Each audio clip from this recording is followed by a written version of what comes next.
I used to be a person who lived in a constant state of exhaustion. Not the kind of temporary tiredness that comes after a particularly busy week.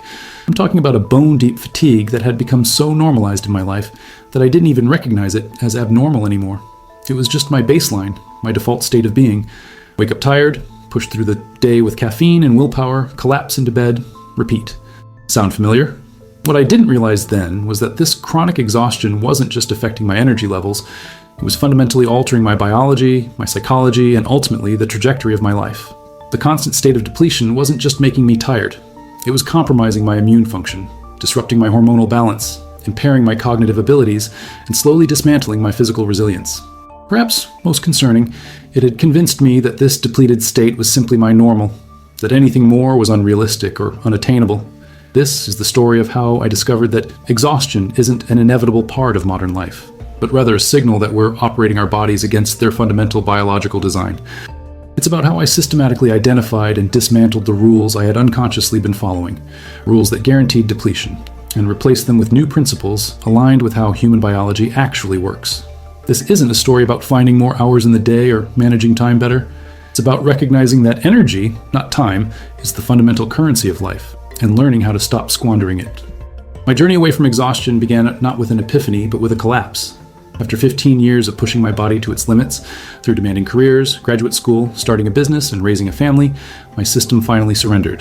What began as persistent fatigue escalated into a constellation of symptoms that no amount of coffee, motivation, or pushing through could overcome. Blood tests revealed disrupted cortisol patterns, hormonal imbalances, elevated inflammatory markers, and the early signs of autoimmune dysfunction. My doctor's assessment was blunt. Your body is done following your current rules. It's time to create new ones. That statement became the catalyst for what followed. A systematic reevaluation of every assumption I had about how to live in a human body. I realized that I had been operating with a set of implicit rules that virtually guaranteed exhaustion. Equating rest with laziness, viewing physical limitations as weaknesses to overcome, believing that stress was primarily psychological rather than biological, and assuming that willpower could indefinitely override physiological signals. These weren't conscious choices, but deeply ingrained patterns that had become my operating system. The first rule I had to confront was what sleep researchers call sleep machismo, a culturally reinforced belief that needing adequate sleep is somehow a character weakness. I'd spent years priding myself on functioning with 6 or fewer hours of sleep, wearing my early wake-ups and late bedtimes as badges of honor. I had internalized messages from productivity gurus, business leaders, and cultural narratives, suggesting that sleep was the enemy of achievement, time wasted that could be spent producing, creating, or advancing. What the research actually shows is precisely the opposite. Dr. Matthew Walker, professor of neuroscience and psychology at UC Berkeley, and one of the world's foremost sleep researchers, has documented how even modest sleep restriction, 6 hours per night, creates immediate negative impacts on cognitive performance, emotional regulation, immune function, cardiovascular health, and metabolic processes. More concerning, his research reveals that people experiencing chronic sleep debt are often unaware of their impaired performance. The sleep-deprived brain loses the ability to accurately assess its own functioning.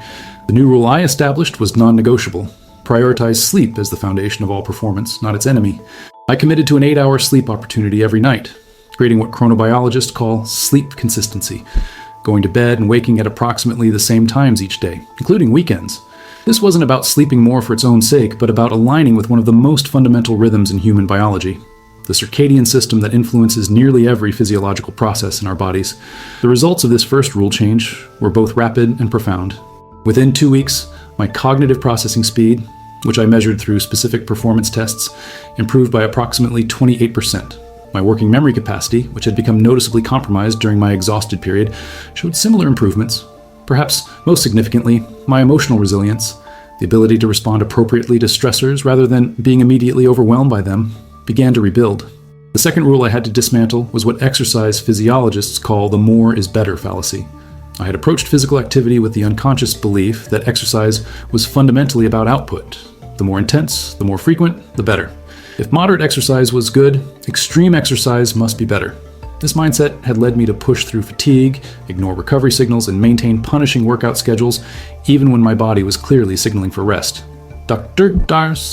Andrew Huberman, professor of neurobiology at Stanford University, explains how this approach fundamentally misunderstands how the body adapts to training stress.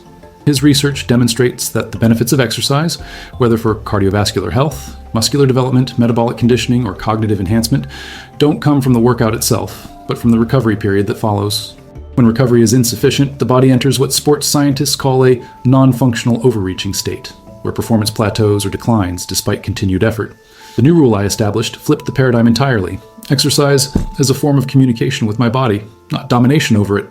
I began focusing on what exercise physiologists call minimum effective dose, identifying the precise amount and type of activity that produced maximum adaptive benefits without crossing into diminishing returns. This meant shorter, more strategic workouts with deliberate recovery periods built in. It meant learning to distinguish between productive training stress and counterproductive distress. Most importantly, it meant viewing exercise as a stimulus for adaptation, not a punishment or a test of willpower. The shift in results was counterintuitive but undeniable. By exercising less, but with more precision and adequate recovery, my fitness markers improved more rapidly than they had with my previous high-volume approach.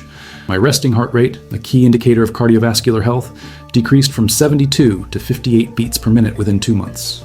My heart rate variability, a measure of autonomic nervous system balance and resilience, increased by approximately 42%, indicating substantially improved stress adaptability. The third rule I had to confront related to stress itself. I had been operating with the unconscious belief that stress was primarily a psychological experience, something to be managed through mental toughness and emotional regulation. What I failed to recognize was that stress is fundamentally a physiological event, with measurable biological consequences, regardless of our psychological response to it.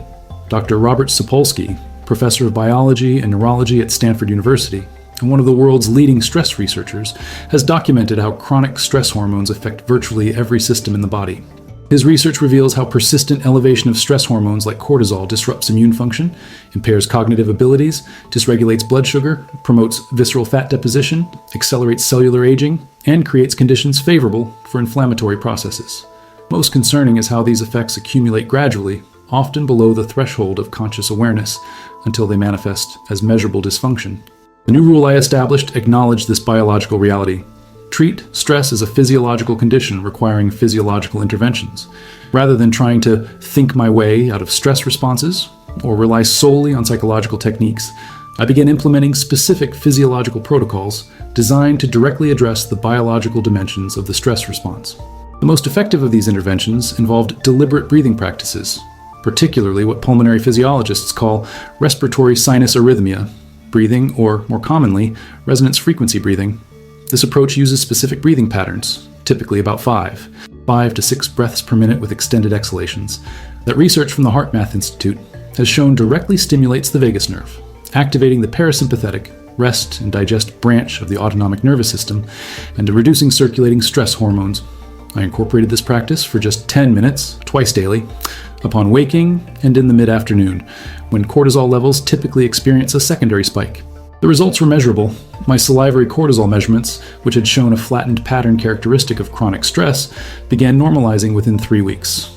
More subjectively, I experienced a noticeable increase in what neuroscientists call stress buffering, the ability to maintain cognitive and emotional equilibrium under pressure. I want to speak directly to you watching this video right now. Have you noticed how many of our cultural narratives about productivity, success, and even health implicitly promote patterns that guarantee exhaustion? How we celebrate people who sleep little, work constantly, push through pain, and wear their busyness as badges of honor? These aren't just harmless cultural attitudes, they're fundamental misunderstandings of human biology that create conditions where depletion becomes inevitable. The rules I had been following weren't personal failings. They were the logical outcomes of these widespread misconceptions about how human bodies function. If you're finding value in understanding how these biological principles might apply to your own experience of fatigue or depletion, consider subscribing to this channel. Unlike typical productivity or health content focused on quick fixes or surface-level interventions, we explore the deeper biological foundations that govern energy, performance, and well-being. The comment section below is open for your experiences. Have you recognized similar patterns in your own life or work? Your observations might help others connect important dots in their own journey away from exhaustion. The fourth rule I had to rewrite related to nutrition, specifically the implicit belief that food was simply fuel, with the primary metrics being calories and macronutrients. Like many people with a history of high achievement and self-discipline, I had developed a utilitarian relationship with eating, viewing food primarily through the lens of energy intake and basic nutritional components. This mechanistic view ignored the profound ways that specific foods influence not just energy levels, but neurochemistry, hormonal signaling, inflammatory processes, and even gene expression. Dr. Uma Naidu, a nutritional psychiatrist at Harvard Medical School, explains how this simplistic fuel model fundamentally misunderstands the complex relationships between nutrition and biological function. Her research demonstrates how specific food components directly influence neurotransmitter production, microbiome composition, inflammatory pathways, and blood-brain barrier integrity, all factors that significantly impact cognitive function, mood regulation, and energy production. The new rule I established viewed food not just as calories, but as information, molecular instructions that communicate directly with cellular systems throughout the body. This perspective shift led me to focus less on quantity metrics and more on specific food qualities that research associates with enhanced mitochondrial function, optimized neurotransmitter production, and reduced inflammatory burden. The most significant change involved what nutritional neuroscientists call metabolic flexibility, the ability to efficiently utilize both glucose and ketones as fuel sources. Like many people with histories of chronic stress and sleep disruption, I had developed impaired glucose metabolism, characterized by energy spikes and crashes throughout the day.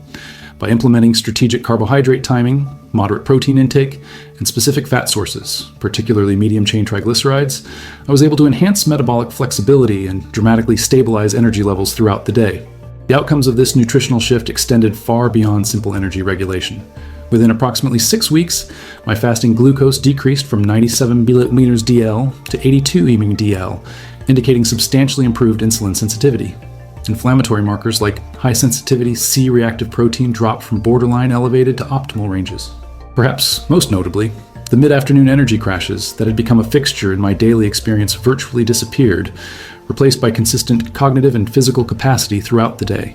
The fifth rule I had to dismantle related to recovery itself. Specifically, the belief that recovery was simply the absence of activity rather than an active physiological process requiring deliberate support. I had approached rest periods as necessary evils, time when I wasn't being productive, rather than as essential components of a high-performance life. This mindset led me to fill potential recovery periods with stimulation, information consumption, or minor tasks, never allowing my nervous system to genuinely downregulate. Dr. Emily Nagoski, a health educator with expertise in stress and burnout, describes this pattern as completing the stress cycle, the necessity of moving through the full biological sequence of activation and deactivation. Her research shows that without deliberate completion of this cycle, the body remains in a state of physiological activation even when the stressor is no longer present, creating a condition of chronic, low-grade stress that gradually depletes physical and psychological resources. The new rule I established treated recovery as an active, deliberate practice rather than simply the absence of effort. This meant creating dedicated time blocks for what neuroscientists call open awareness rest, periods without goal-directed activity where the brain's default mode network can activate fully. Research from the Max Planck Institute has shown that this network plays crucial roles in memory consolidation, creative insight, and information integration, processes essential for both cognitive performance and psychological well-being. I implemented 3 specific recovery protocols that research suggests are particularly effective for nervous system regulation. The first involved daily nature exposure minimums, at least 20 minutes of time in natural settings, which research from the University of Michigan has associated with significant reductions in cortisol and measurable improvements in executive function. The second introduced regular technology fasting periods, designated times without digital stimulation, which studies from the University of California have linked to improved attention capacity and enhanced cognitive control. The third incorporated what physiologists call non-sleep deep rest practices, specific guided relaxation techniques that create many of the neurological benefits of deep sleep while in a waking state. The combined effects of these recovery practices created what performance psychologists call a restoration cascade, a positive feedback loop where improved recovery capacity enhances performance, which in turn creates more physiological resources for recovery. My heart rate variability measurements, a key indicator of nervous system regulation, showed consistent improvements during these dedicated recovery periods. More subjectively, I experienced a noticeable enhancement in what neuroscientists call cognitive flexibility, the ability to adapt thinking patterns and problem-solving approaches in response to changing circumstances. The sixth and perhaps most fundamental rule I had to confront wasn't about any specific biological system, but about my overall relationship with my body, the implicit belief that my body was something to be overridden, controlled, and dominated rather than collaborated with. This adversarial relationship had manifested in subtle but pervasive ways, ignoring hunger or fullness signals, pushing through pain, overriding fatigue, and generally treating bodily needs as inconveniences to be minimized rather than important information to be respected. Dr. Bessel van der Kolk, professor of psychiatry at Boston University Medical School and a leading researcher in the field of trauma and embodiment, describes how this disconnected relationship with physical experience creates what he calls disrupted interoception, a compromised ability to accurately sense and interpret the body's internal signals. His research demonstrates how this disruption affects not just physical regulation, but emotional processing, stress resilience, and decision-making capacity. The new rule I established transformed this fundamental relationship. View the body as a sophisticated communication system providing valuable data, not an obstacle to be overcome. This meant developing what somatic psychologists call interoceptive awareness, the ability to accurately perceive and interpret internal bodily sensations as meaningful information rather than inconvenient noise. It meant learning to distinguish between productive challenge, which builds capacity, and counterproductive strain, which depletes resources. Most importantly, it meant shifting from an adversarial to a collaborative relationship with my own biology. This sixth rule change was perhaps the slowest to implement, but ultimately the most transformative. It required developing new attentional skills, learning to recognize subtle internal signals before they escalated into crises, and fundamentally reframing sensations like fatigue, hunger, and discomfort, not as weaknesses, but as important data from a finely tuned biological system. The process wasn't linear, with old patterns of override and control periodically reasserting themselves under stress, but the direction was consistently toward greater awareness and respect for bodily signals. The results of this fundamental shift manifested in what neurobiologists call enhanced allostatic regulation, the improved ability to maintain physiological stability through change. My previously erratic patterns of energy, mood, and performance gradually stabilized into more consistent and predictable rhythms. What had once required conscious management, recognizing hunger before excessive depletion, identifying fatigue before complete exhaustion, sensing stress activation before it became overwhelming, slowly became more automatic and intuitive. As these 6 new rules became more established, something unexpected emerged, what systems theorists call emergent properties, qualities that arise from the interaction of multiple components that aren't predictable from any individual element. The most significant of these was a profound shift in how I experienced time. Rather than constantly feeling rushed, behind, or insufficient, I began experiencing what psychologists call time affluence, the subjective sense of having enough time for what matters, even without any objective increase in available hours. This time, affluence appears to result from what neuropsychologists call present-centered attention, the enhanced capacity to fully engage with current experience rather than consistently projecting into future planning or past analysis. As my nervous system regulation improved through the combined effects of the new rules, my attentional capacity expanded, allowing more complete engagement with whatever was happening in the moment. This created the paradoxical experience of time, feeling simultaneously fuller and more spacious. More was happening within each period, yet without the sense of compression or inadequacy that had characterized my previous relationship with time.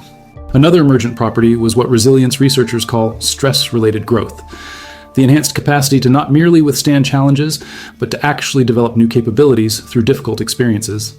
As my baseline physiological state shifted from depletion to resource sufficiency, my response to stressors transformed from mere survival to adaptive learning. Challenges that would have previously overwhelmed my depleted systems became opportunities for development and expansion. Not because the challenges themselves changed, but because my physiological capacity to engage with them had fundamentally transformed. Perhaps the most meaningful emergent property was the shift in my fundamental sense of what it means to inhabit a human body. Rather than experiencing my physicality as a limitation to be transcended or tool to be used, I began appreciating the remarkable complexity and intelligence of biological systems that had evolved over millions of years. This perspective shift created what philosophers call an embodied epistemology, a way of knowing and understanding through physical experience rather than just abstract cognition. My body became not just a vehicle for moving through the world, but a sophisticated instrument for perceiving, processing, and responding to it. It's been 5 years since I began rewriting these rules, and while the process continues to evolve, the fundamental shift away from chronic exhaustion has remained stable. This stability doesn't mean perfection. There are still periods of higher stress, occasional sleep disruptions, and days when old patterns reassert themselves. The difference is that these fluctuations now occur against a background of physiological resilience rather than depletion, allowing much faster return to baseline when disruptions occur. What would it look like if you began questioning some of the implicit rules governing your relationship with your body? Not through willpower or discipline, but through genuine curiosity about how your unique biology actually functions? Perhaps the path away from exhaustion doesn't require more effort, more productivity techniques, or more optimization strategies. Perhaps it simply requires aligning more closely with how human systems are designed to operate, creating conditions where energy, focus, and well-being emerge naturally rather than requiring constant force to maintain. The journey from chronic exhaustion to sustainable energy isn't primarily about doing more or trying harder. It's about recognizing the fundamental mismatch between many modern living patterns and basic human biology, and then systematically realigning daily choices with how our bodies actually function. It's about transforming our relationship with our physical selves from adversary to ally, from machine to living system, from something to overcome to something to collaborate with. In sharing this journey, my hope isn't to suggest that my specific solutions will work identically for everyone. Human biology is both remarkably similar across individuals and uniquely expressed in each person. The particular practices that helped me rebuild from exhaustion might look different for you, based on your unique genetic makeup, personal history, current circumstances, and specific patterns of depletion. What remains consistent, however, are the underlying principles. The recognition that sustainable energy emerges from alignment with biological design rather than opposition to it. If you're currently experiencing your own version of chronic exhaustion, I hope this story offers not just practical strategies, but something more fundamental. Permission to question the rules you've been unconsciously following, and inspiration to create new ones that better serve your biology and your life. The capacity for renewal and resilience exists within your body already. It might simply be waiting for conditions that allow it to emerge.